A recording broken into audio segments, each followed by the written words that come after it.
नमस्कार, स्वागत है आपका टुडेज पर। जैसा कि आप जानते हैं कि इस समय कोरोना की महामारी के चलते पूरी दुनिया बदल चुकी है।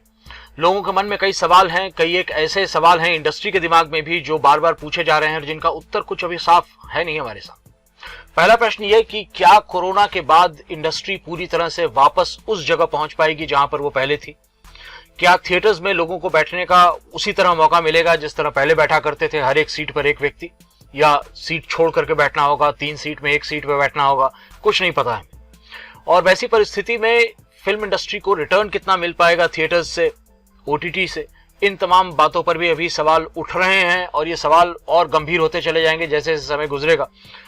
वैसी परिस्थिति में इंडस्ट्री में एक सवाल बहुत बड़े पैमाने पर उठ करके आया है और वो ये सवाल है कि आखिरकार रिटर्न कहां से आएगा।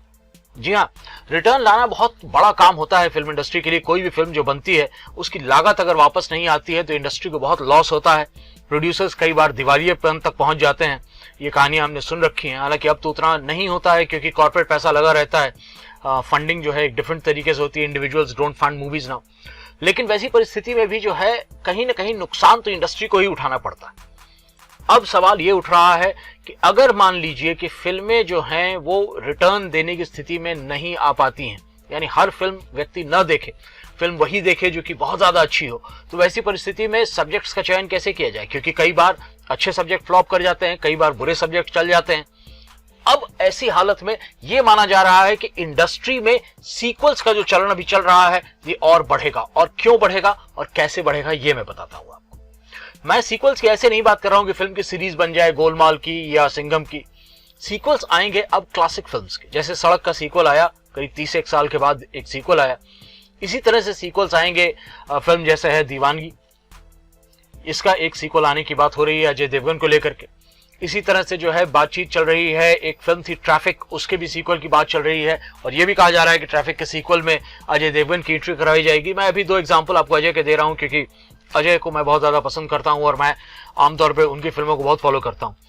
तो सवाल ये उठता है कि अजय जो हैं या कोई भी इस तरह के कलाकार जब सीक्वल्स के बारे में बात करना शुरू कर रहे हैं तो क्या वो रियली सीक्वल्स में काम करना चाहेंगे? क्योंकि सीक्वल्स में काम करना एक तरह से रिस्की भी है। रिस्की इस तरह से है कि आप अपने आप को रिपीट कर रहे होते हैं, कुछ नया आयाम देने का स्कोप थोड़ा कम होता है। और अगर आप कोई कंप्लीटली नया रोल कर रहे हो तो उसमें नया आयाम देना ज्यादा आसान होता है। अब ऐसी हालत में फिल्म दीवानगी जो कि इतनी ज्यादा हिट हुई थी, जिसके बारे में अब तो ये कहा जा रहा है कि इस फिल्म को लेकर के बहुत बड़े बजट के साथ बनाया जाएगा, प्रभास को लाने की बात की जा रही है इस फिल्म में। लेकिन मेरा मानना है कि इस तरह की मल्टी स्टारर या मल्टी हीरो फिल्म्स जो हैं अब कम देखने मिलेंगी आपको। इसलिए मेरा अपना असेसमेंट है कि ये खबर जो है इसमें कोई बहुत बड़ी सच्चाई नहीं होगी, क्योंकि जितने ज्यादा हीरोज लीजिएगा उतना ज्यादा फिल्म का बेसिक बजट ऊपर जाता है और बेसिक बजट ऊपर जाने देना इस समय इंडस्ट्री में कोई अफोर्ड नहीं कर सकता है क्योंकि रिटर्न्स नहीं है। तो अब सोलो फिल्म जैसे रेड हुई, ये इस तरह की फिल्में मेरे ख्याल से ज्यादा आएंगी। दृश्यम का एक सीक्वल बन रहा है अभी साउथ में, मोहनलाल साहब उसको कर रहे हैं, शूटिंग स्टार्ट होने वाली है मेरे ख्याल से दिन 2 दिन में। उसका मेरे ख्याल से रीमेक हिंदी में करेंगे अजय आने वाले दिनों में। मैं बताता रहूंगा, लेकिन मैं आपको एक और बात के बारे में साफ कर दे रहा हूं कि सीक्वल्स भी अगर बनेंगे तो ऐसे सीक्वल्स बनेंगे जो सिंगल हीरो सब्जेक्ट हो। कहीं भी अगर आपको खबर सुनने मिलती है कि प्रभास के साथ अजय देवगन एक फिल्म साइन कर रहे हैं जिसका नाम दीवानगी है, बिलीव मत कीजिएगा।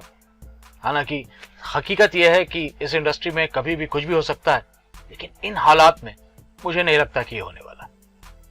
मिलता हूं एक छोटे से ब्रेक के बाद, सच और सिर्फ सच लेकर के आऊंगा आपके सामने। घबराइए मत। धन्यवाद।